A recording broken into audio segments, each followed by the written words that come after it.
Welcome to my vlog. Vlog talaga. Okay.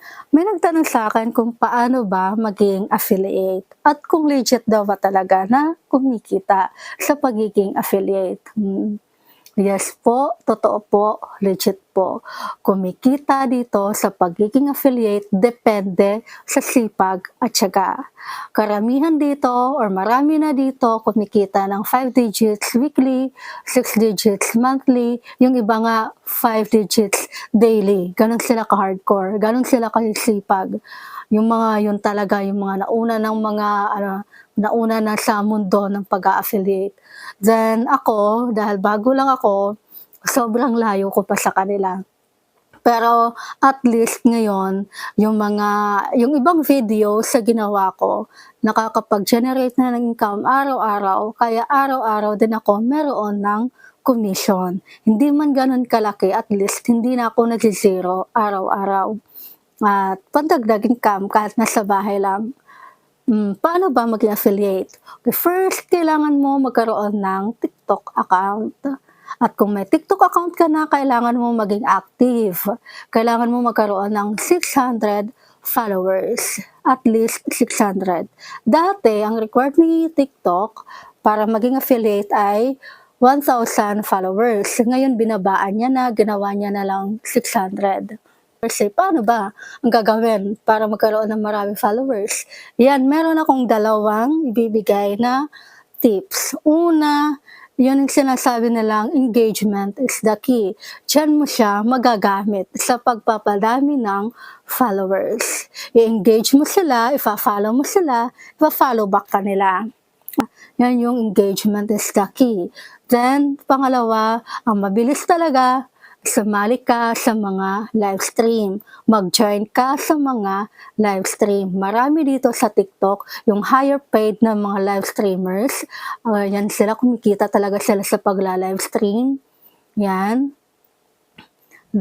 Yung mga live streamers na yan,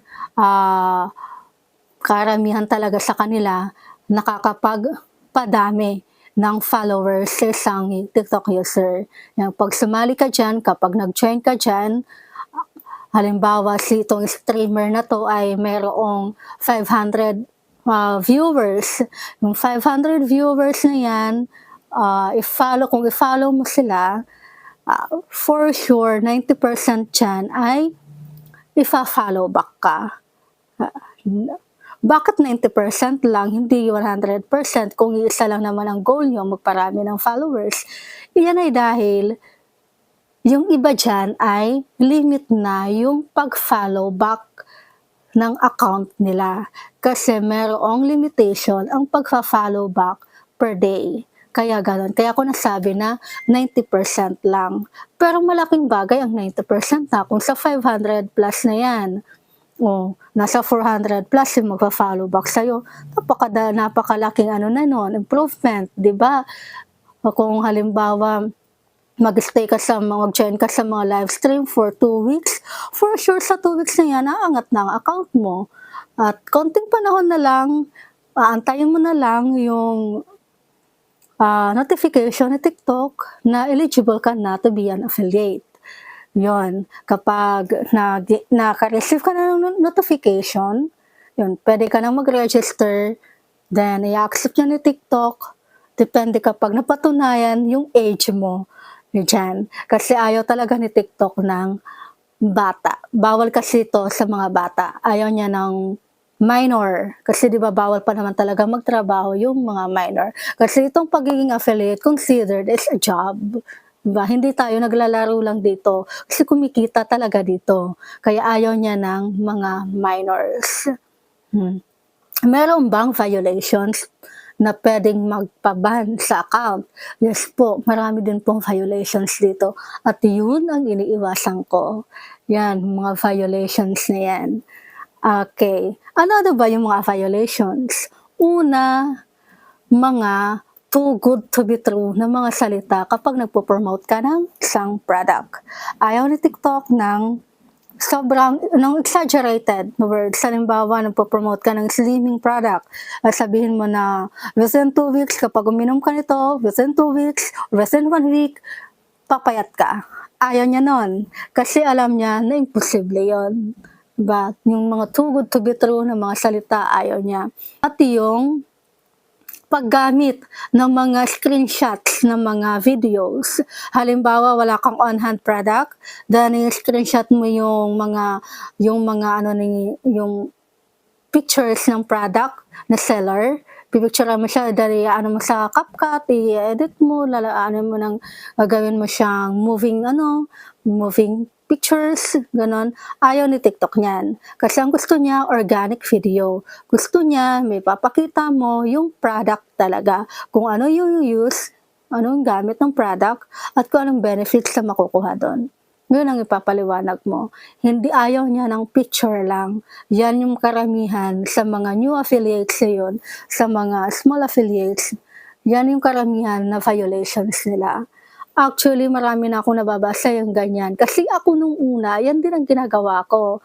Pero nung winarningan ako ni TikTok na bawal pala gamitin yon, pinag-delete ko yung mga videos ko na ganon. Kaya yung ibang product, nag-invest ako. Bumili ako, pero minake sure ko na yung product na bibilhin ko ay magagamit ko talaga, kailangan ko. Para at least kung hindi man bumenta, yung video na gagawin ko ay hindi masasayang yung product dahil nagagamit ko siya.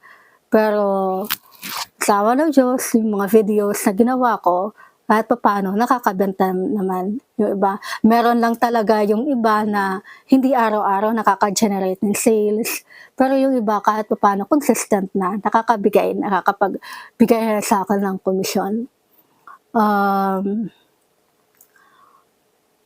About naman sa free samples, totoo ba yung mga free samples na nare-receive? Yes po, totoo po yun. Paano makakakuha? Una, pwede tayong mag-request ng free sample sa seller kung gusto mo. Halimbawa, wala kang pambili ng product, meron kang nagustuhan nagustuhan mo yung product na yun pero wala kang pambili, tapos may nakalagay doon na free sample, pwede mong pwede mo kang mag-request ng free sample. Pero nakadepende pa din kay seller kung i-approve niya o i-decline. Kasi maraming factors sa tinitingnan ng mga sellers para mag-approve ng free sample. Unang-una dyan, tinitingnan nila kung yung account mo ay nakakapag-generate na ng income. Kung yung mga videos mo ay engaging talaga. Yan. Kapag nakita nila yon, i-approve ka nila. Pero kapag hindi, halimbawa yung mga videos mo ay static videos lang, yung mga images, yung mga screenshots, hindi nila yan. I-decline ka talaga nila. Yan ang karamihan na iniiyakan ng mga bagong affiliates.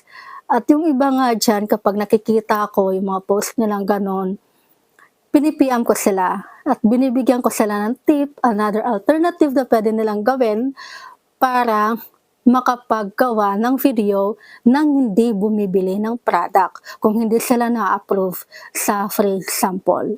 Yun ay ang pagtingin sa bahay ng mga items na meron sa bahay at hanapan ng same item sa TikTok at yung item na yun na nasa TikTok ay add to showcase, then yung item mo sa bahay gagawan mo ng video, then post it. Hindi ba magkakaroon ng violation yun pag gano'n ang ginawa? So far ako, hindi naman. Kasi yan, na-discover ko lang yan. Nung one time na may nakita akong item dito sa bahay. Ayan, sinubukan ko siyang gawan ng video. Then, pinost ko. Yun, wala namang violations. Kaya ngayon, yun na din ang ginagawa ko. Tumitingin-tingin ako ng mga items, kahit damit, na available sa akin, na meron sa TikTok, same na sa TikTok. Yun, ginagawan ko siya ng video. Kumikita ako doon, wala akong gastos. Ganon. Ano-ano ba mga product ang pwedeng i-benta sa TikTok? Halos lahat na. Kahit nga mga grocery items, pwede nang ibenta. Totoo yun. Pero make sure lang na ang hirap din kasi sa mga grocery items, yung expiration date. Kaya ako, pinili kong i-promote yung mga gamit. Mahirap ba? Yes po, mahirap. Pero, kaya. 'di ba? Kaya siya. Kailangan lang ng time, ah, kailangan lang din siya ng pagtuunan talaga ng pansin. Hindi naman necessarily na 24 hours ibibigay mo sa kanya, hindi lang, hindi gano'n. Siguro kung halimbawa kung gagawa ka na ng video, focus mo yung time mo doon sa pag-e-edit. Hindi puwede na gumawa ka ng video, post mo agad. Kailangan matuto tayong mag-edit. Ako nung una, wala akong kaalam-alam talaga kaya yung mga videos ko ng una, wala lang. Then ngayon nag-e-explore ako, sa CapCut ako nag-e-edit, nag-e-explore ako diyan, ayun kaya kaya pala. Kaya unti-unti nagkakaroon ako ng improvement, gano'n lang, kailangan lang mag-explore talaga and gano'n lang. Kailangan gumawa ng account, then make it active, at least magkaroon ka ng 600 followers, then wait mo yung notification ni TikTok na puwede ka ng maging affiliate. Kung gusto mo malaman yung process, halimbawa kung ano ka na, kung affiliate ka na at hindi mo alam kung paano sisimulan, yun ay the next video, kasi sobrang haba na 'to. Okey.